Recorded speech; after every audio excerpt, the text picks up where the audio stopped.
ओम नमः शिवाय, ओम नमः शिवाय, ओम नमः शिवाय, ओम नमः शिवाय, ओम नमः शिवाय।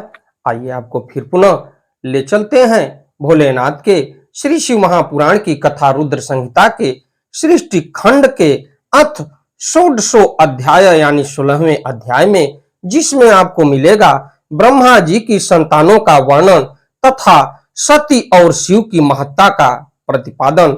तो इस कथा को आप सुनिए, क्योंकि देखा जाए तो पुराणों में सबसे उत्तम पुराण माना गया है भोलेनाथ का श्री शिव महापुराण की कथा। तो श्री शिव महापुराण की कथा जिस घर में होती है उस घर में कभी भी किसी भी प्रकार के असाध्य रोगों का प्रवेश नहीं होता। यहाँ तक कि उस व्यक्ति की उस घर में जो निवास करता है उस घर के व्यक्तियों पर किसी भी प्रकार की दैवी संकट का आपदा नहीं होता और अकाल मृत्यु नहीं होती।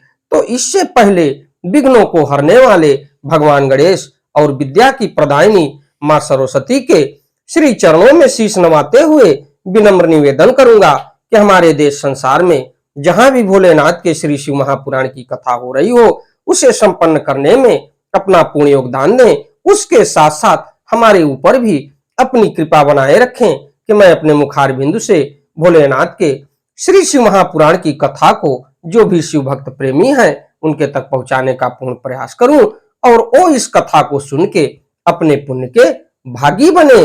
तो ओम श्री सांब शिवाय नमः, ओम श्री गणेशाय नमः। त्वमेव माता च पिता त्वमेव बंधुश्च सखा त्वमेव विद्या द्रविड़म त्वमेव सर्वम मम देव देव। तो पिछली कथा में मैंने आपको बताया था कि ब्रह्मा जी और नारद जी का थोड़ा सा इस कथा के माध्यम से कि आप हमको अपने संतानों की कथा का वर्णन सुनाइए, ये नारद जी परमपिता ब्रह्मा से कह रहे हैं। तो इस कथा को देखा जाए तो मैं थोड़ा सा आपको पीछे ले चलता हूं, उसके बाद संस्कृत और उसका उच्चारण हिंदी तक पहुंचाने का पूर्ण प्रयास करूंगा। तो नारद के पूछने के बाद भगवान ब्रह्मा परमपिता कहे कि हे नारद, आधे शरीर से मैं स्त्री हो गया और आधे शरीर से पुरुष हो गया, यानी परमपिता ब्रह्मा का आधा शरीर स्त्री और आधा शरीर पुरुष का हो गया। तो उस हिसाब से उस पुरुष ने उस स्त्री के गर्भ से सर्व साधन समर्थ उत्तम जोड़े को उत्पन्न किया।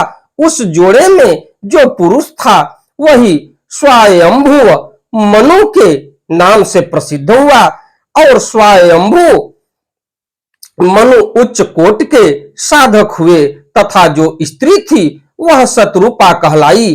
वह योगिनी एवं तपस्विनी हुई। शतरूपा जो शतरूपा थी यानी स्त्री थी वह शतरूपा कहलाई, वह योगिनी एवं तपस्विनी हुई। हे तात, मनु ने वैवाहिक विधि से अत्यंत सुंदरी शतरूपा का पाणी ग्रहण किया और उससे वे मैथुन जनित सृष्टि उत्पन्न करने लगे। उन्होंने शतरूपा से प्रिय व्रत और उत्तानपाद नामक 2 पुत्र और 3 कन्याएं उत्पन्न हुई। तो देखा जाए तो 2 पुत्रों और 3 कन्याओं में कन्याओं के नाम थे आकुति और देवहूति और प्रसूति। मनु ने आकुति का विवाह प्रजापति रुचि के साथ किया और मझली पुत्री देवहूति करदम को ब्याह दी और उत्तानपाद की सबसे छोटी बहन प्रसूति प्रजापति दक्ष को दे दी। उनमें प्रसूति की संतानों से समस्त चराचर जगत व्याप्त है। रुचि के द्वारा आकुति के गर्भ से यज्ञ और दक्षिणा नामक स्त्री पुरुष का जोड़ा उत्पन्न हुआ। यज्ञ से दक्षिणा के गर्भ से 12 पुत्र हुए। तो अब आपको संस्कृत और उसका उच्चारण हिंदी तक पहुंचाने का पूर्ण प्रयास करूंगा। तो देवहूत्याम कर्दमाच व्याहो जाता सुतामुने दक्षा जाताश्च तश्च तथा तथा पुत्रश्च विसंतितः धर्माय दत्ताः दक्षेण श्रद्धा धास्तु त्रयोदश श्रृणुतासाम च नमानि धर्म स्त्रीणाम मुनीश्वर श्रद्धा लक्ष्मी घृतिस्तुष्टि पुष्टि मेर्घा तथा क्रिया बुद्धिर लज्जा वसु शांति सिद्धि कीर्ति अस्त्रयोदश। तो इसके बाद देखा जाए तो हे मुने करदम द्वारा देवहूति के गर्भ से बहुत सी पुत्रियां उत्पन्न हुई, यानी जो 3 कन्याएं थी, तो 3 कन्याओं में से एक कन्या जो देवहूति थी उसके गर्भ से बहुत सी पुत्रियां उत्पन्न हुई। दक्ष से 24 कन्याएं हुई। दक्ष ने उनमें से श्रद्धा आदि 13 कन्याओं का विवाह धर्म के साथ कर दिया। हे मुनीश्वर, धर्म की उन पत्नियों के नाम सुनिए जो धर्म के अनुसार विवाह किए थे। तो पहला श्रद्धा, लक्ष्मी, घृति, तुष्टि, पुष्टि, मेघा, क्रिया, बुद्धि, लज्जा, वसु, शांति, सिद्धि और कीर्ति, ये सब 13 पुत्रियां हुई। तो धर्म की उन पत्नियों के नाम सुनिए जो धर्म की पत्नी थी, उनकी पत्नियों के नाम जानिए।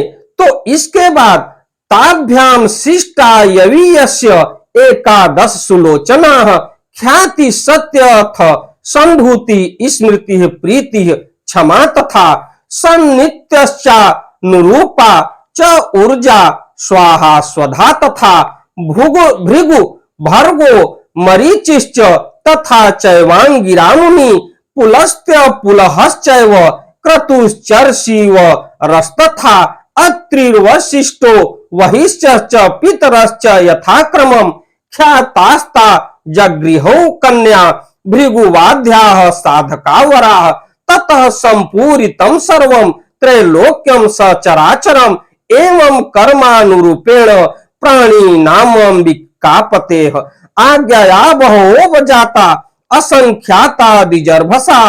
तो इसके बाद जो 13 कन्याओं का विवाह धर्म के साथ हुआ, तो हे मुनीश्वर, धर्म की उन पत्नियों का नाम आपको हमने बताया।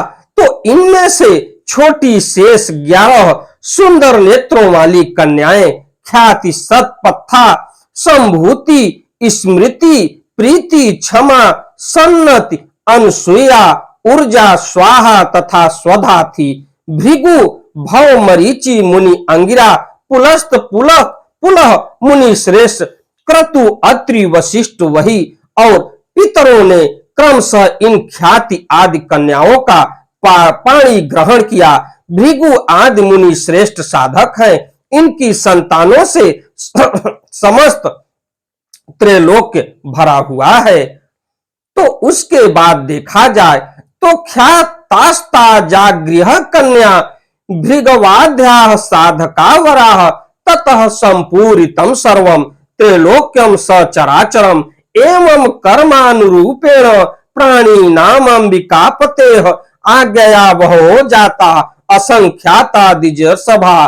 तो कल्प भेदेन दक्षस्य खष्टिः कन्याः प्रकीर्तिता तासां 10 च धर्माय ससीने सप्तविंशतितम विधिना दत्तवान् दक्ष कश्यपाय 13 तत्र तस्त्र परसरूपाय ददौ ताच्छार्य नारद। तो भृंग विरि गिरह कृशाक्षेभ्य दे कन्ये च दत्तवान् ताभ्यास्तेभ्यस्तु संजाता ब्रूहि सृष्टिश्चराचरा। तो 13 मितास्मय कश्यपाय महात्मने दत्ता दक्षिण या कन्या विभिवन मुक्तिन सत्तमम। तो उसके बाद इनकी संतानों से समस्त त्रिलोक भरा हुआ है। इस प्रकार अंबिकापति महादेव जी की आज्ञा से प्राणियों के अपने पूर्व कर्मों के अनुसार असंख्य श्रेष्ठ द्विज उत्पन्न हुए, यानी प्राणी उत्पन्न हुए। और कल्प भेद से दक्ष की 60 कन्याएं बताई गई हैं। महाराज दक्ष की 60 कन्याएं थी और 60 कन्याओं का वर्ण किसको किसको उन्होंने किया, इस कथा को मैं आगे आप तक पहुंचाने का पूर्ण प्रयास करूंगा। तो दक्ष ने उनमें से 10 कन्याएं धर्म को और 27 कन्याएं चंद्रमा को और 13 कन्याएं कश्यप को विधि पूर्वक प्रदान कर दी। हे नारद, उन्होंने 4 कन्याओं का विवाह श्रेष्ठ रूप वाले तार्क्ष के साथ कर दिया। उन्होंने भृगु, अंगिरा और कुशास्व को 2-2 कन्याएं अर्पित की। उन स्त्रियों तथा पुरुषों से बहुत सी चराचर सृष्टि हुई।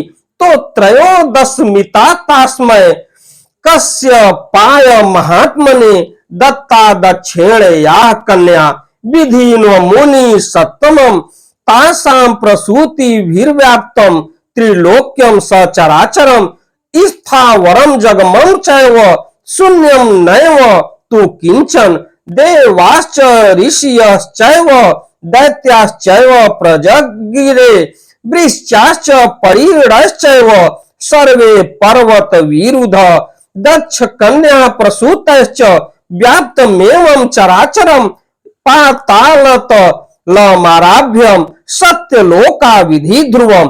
तो हे मुनि श्रेष्ठ, दक्ष ने महात्मा कश्यप को जिन 13 कन्याओं का विधि पूर्वक दान किया था, उनकी संतानों से सारा त्रिलोक व्याप्त हो गया और स्थावर और जंगम कोई भी सृष्टि ऐसी नहीं जो उनकी संतानों से शून्य हो। देवता, ऋषि, दैत्य, वृक्ष, पक्षी, पर्वत तथा तृण लता आदि सभी कश्यप पत्नियों से पैदा हुआ। इस प्रकार दक्ष कन्याओं की संतानों से सारा चराचर जगत व्याप्त हो गया। पाताल से लेकर सत्यलोक पर्यंत समस्त ब्रह्मांड निश्चय ही उनकी संतानों से सदा भरा रहता है, कभी रिक्त नहीं होता। इस प्रकार भगवान शंकर की आज्ञा से ब्रह्मा जी ने भली भांति सृष्टि की रचना का भार लिया और वो भी भोलेनाथ की कृपा से। तो हमारी वीडियो, हमारी कथा आपको अच्छी लगे तो वीडियो को लाइक करिए, शेयर करिए, चैनल को सब्सक्राइब करिए, बेल आइकन दबाना न भूलिए, जिससे हमारी कोई भी महत्वपूर्ण धार्मिक वीडियो आप तक शीघ्र पहुंचे। आपका दिन मंगलमय हो। एक आवश्यक सूचना कि भोलेनाथ के श्री शिव महापुराण की कथाओं को आप सुनिए, जो आपको सायंकाल 8:30 से 9:30 बजे के बीच आप तक पहुंचता है हमारे YouTube चैनल के माध्यम से।